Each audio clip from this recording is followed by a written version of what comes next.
नमस्कार दोस्तों, मैं विनोद कुमार मिश्रा अपने YouTube के एम्पैथी एक्सप्रेस इंस्टाग्राम एवं फेसबुक में आपका स्वागत करता हूँ। अनुराग कश्यप जिन्होंने फूले पिक्चर को रिलीज किया, उन्होंने कुछ टिप्पणियाँ की हैं एक ब्राह्मण समुदाय के ऊपर। यद्यपि इस वीडियो बनाने का तात्पर्य नहीं है कि मैं ब्राह्मण हूँ। इसका एक कारण है कि एक किस मानसिकता को जन्म देगा, हम उसी का उत्तर देने के लिए वीडियो बनाए हैं। अनुराग कश्यप के दो बयान कि वो ब्राह्मणों के मुंह में टॉयलेट करता है। सारे ब्राह्मण चूतिए हैं। ये बयान एक चिंतनीय चिंतन की शुरुआत है। हालांकि ऐसे बयान, ऐसे वक्तव्य सभ्य समाज में स्वीकार नहीं है। इन बयानों की तीव्र भर्त्सना की आवश्यकता है। अब सवाल है कि ऐसे बयान, ऐसी सोच रखने वाले व्यक्ति क्या समाज को दिशा दिखाने के पात्र हैं?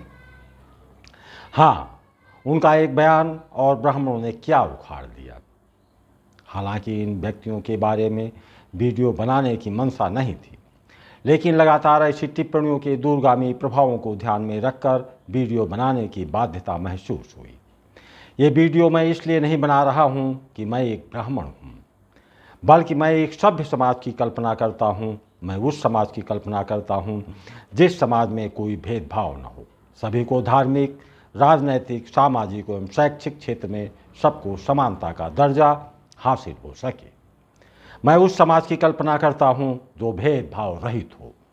इसी मंशा की भावना से ऋग्वेद में सृष्टि विचार पर संपूर्ण समाज में भेदभाव समाप्त करने के प्रयास के रूप में मैंने एक वीडियो बनाई थी।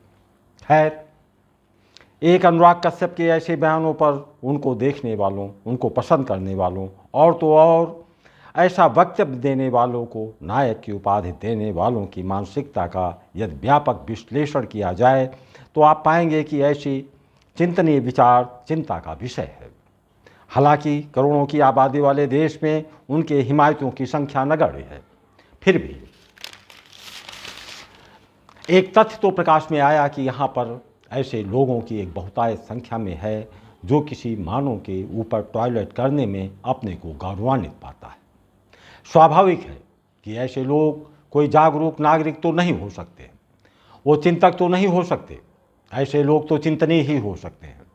ऐसे लोग समाज के में दया के पात्र हो सकते हैं, क्योंकि ऐसे लोग किस मानसिक दशा से प्रभावित हैं उसकी आप कल्पना नहीं कर सकते। खैर, चलते हैं कि आखिर ब्राह्मणों में क्या था कि ऐसा वक्तव्य देने वालों को लोग उन्हें नायक समझ बैठे। सबसे पहले ऐसा बयान देने वाले यदि उनके अंदर मूल्यांकन की हड़ताल है तो वो ब्राह्मणों की मानसिकता, प्रारंभ में उनकी वरीयताओं का अध्ययन करना, फिर किसी प्रकार की टिप्पणी करना एक सामाजिक उत्तरदायी व्यक्ति करता है। सबसे पहले तो ब्राह्मणों के जो पूजनीय थे, क्या वो ब्राह्मण थे?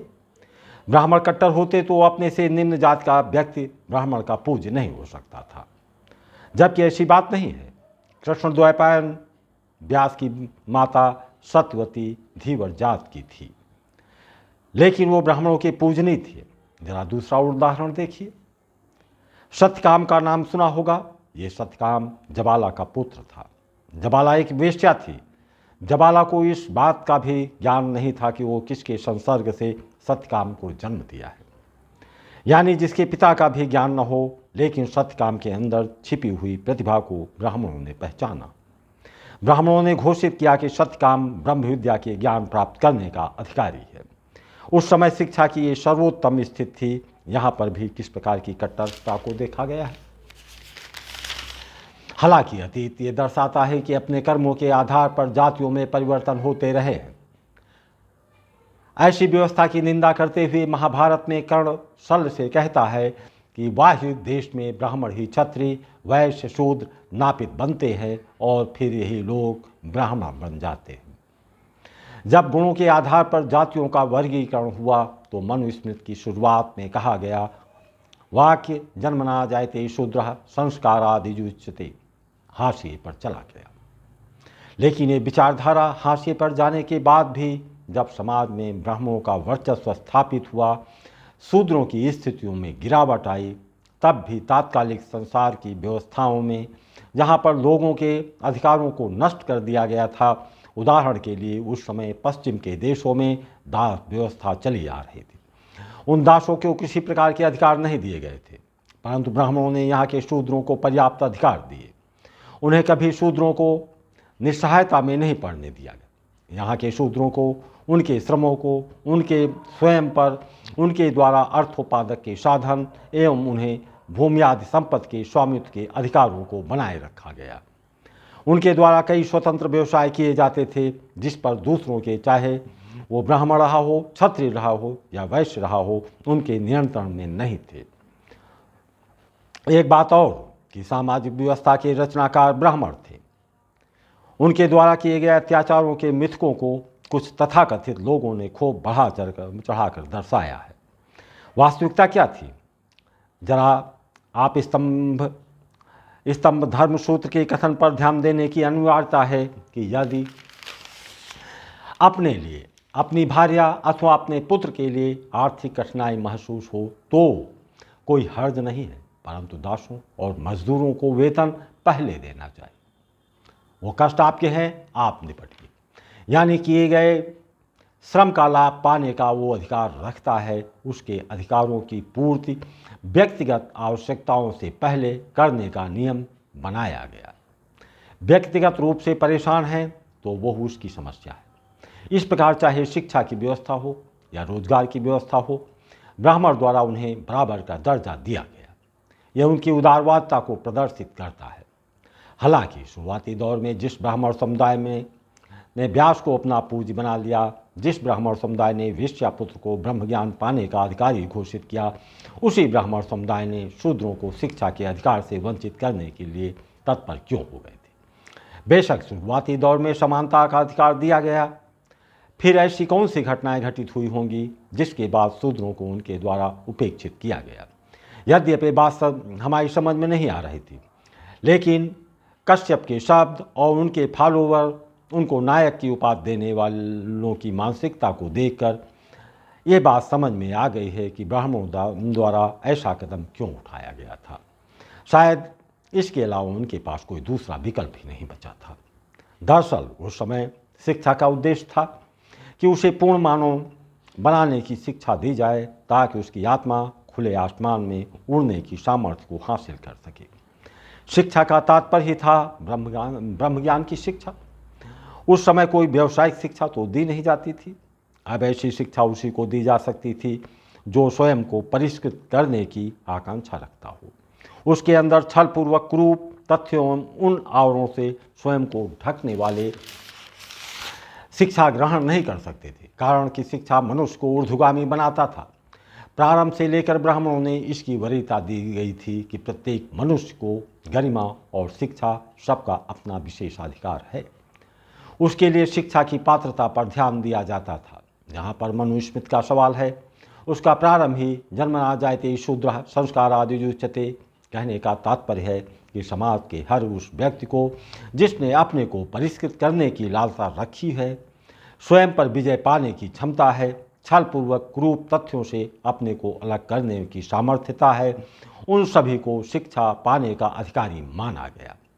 अब चाहे व्यास रहे हों, सत्यकाम हो, वाल्मीकि ने अपने कुंठित मत से दूर हुए, उन सभी ने अपने को परिष्कृत किया, स्वयं पर विजय हासिल किया, अपने संस्कारों से पात्रता हासिल करते हुए शिक्षा पाने के अधिकारी ही नहीं बने, बल्कि ब्राह्मणों के भी पूज्य बने थे।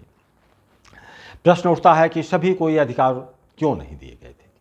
अनुराग कश्यप के वक्तव्य एवं उनको नायक घोषित करने वालों की मानसिकता पर जरा विचार करके देखिए। उनमें से अधिकांश लोग शिक्षित भी होंगे। अब वर्तमान में नैतिक या संस्कारगत शिक्षा पाने की पात्रता का मूल्यांकन तो नहीं किया जाता, लेकिन शिक्षित व्यक्ति से ये अपेक्षा जरूर रखी जाती है कि यदि वो शिक्षित है तो समाज में रहकर सामाजिक समायोजन की क्षमताओं का विकास तो कर ही लेगा। यदि समाज में रहकर सामाजिक विचारों व्यवहारों से समायोजन करने का सामर्थ्य भी विकसित नहीं हुआ तो ऐसे सभी शिक्षित व्यक्ति वो चाहे जिस जात के हों, चाहे वो ब्राह्मण हों, चाहे वो अन्य जातियों के हों, समुदाय के हों, वो सब कचरे के कचरे हैं, क्योंकि कचरा ही कचरे पर टॉयलेट कर सकता है। मनुष्य जात किसी भी जात के ऊपर टॉयलेट नहीं कर सकता। ऐसे लोग सामाजिक मूल्यांकन करने के क्या पात्र हैं? जो अपने आप में झूठ बोल रहे हैं वो सब शिक्षित हैं। हाँ, जहाँ तक ब्राह्मणों का सवाल है, ऐसी विचारधारा वालों को एक सत्य का अनुभव तो अवश्य ही भी हुआ कि ये सत्य आपके लिए कुंवारा है, कि किसी ब्राह्मण ने ये इच्छा भी नहीं व्यक्त की कि वो भी अवसर पाकर उसी के अनुरूप आचरण करेगा। एक बात और कि चाहे वो जिस जात का हो, वो शिक्षित है, सभ्य है, तो ऐसे लोगों से वो दूरी बनाना ही शेष कर समझेगा। करोड़ों लोगों में से शायद ही कोई ऐसा होगा जिसकी ये चाहत होगी कि वो किसी भी व्यक्ति जात के नाम पर उसके ऊपर टॉयलेट करने की सोच तो दूर कल्पना भी नहीं कर सकता है। हाँ, अनुराग कश्यप की कुछ फॉलोवर्स की टिप्पणी में ये कहा गया कि ये जात तो इतने प्रतिशत है, वो क्या कर लेंगे। खैर, ऐसे लोग चिंतनीय है। वो ये भूल गए कि जिन लोगों ने अपने को परिष्कृत किया था वहाँ वे पूजनीय थे, लेकिन कालांतर में क्या हुआ। पहले की शिक्षा का आधार सामाजिक उपयोगिता पर निर्भर था। किसी गुरुकुल में यदि अनुराग कश्यप जैसा व्यक्ति शिक्षा ग्रहण के बाद ऐसी मानसिकता उजागर होती तो वो गुरुकुल ही बंद हो जाता। वर्तमान में भी यद्यपि शिक्षा के उद्देश्यों में बदलाव आया है, लेकिन यदि कोई शैक्षणिक संस्थान से शिक्षित लोग ऐसा लगातार करते रहें, अपनी अभिव्यक्त करते रहें, तो यही समझा जाएगा कि इस संस्थान से शिक्षित लोग दूसरों पर टॉयलेट करने की मानसिकता रखते हैं, तो लोग वहाँ शिक्षित होना पसंद नहीं करेंगे। ऐसे में यदि उस शिक्षण संस्थान को बचाना होगा तो ऐसे लोगों के शिक्षा पर प्रवेशों पर प्रतिबंध लगाना होगा।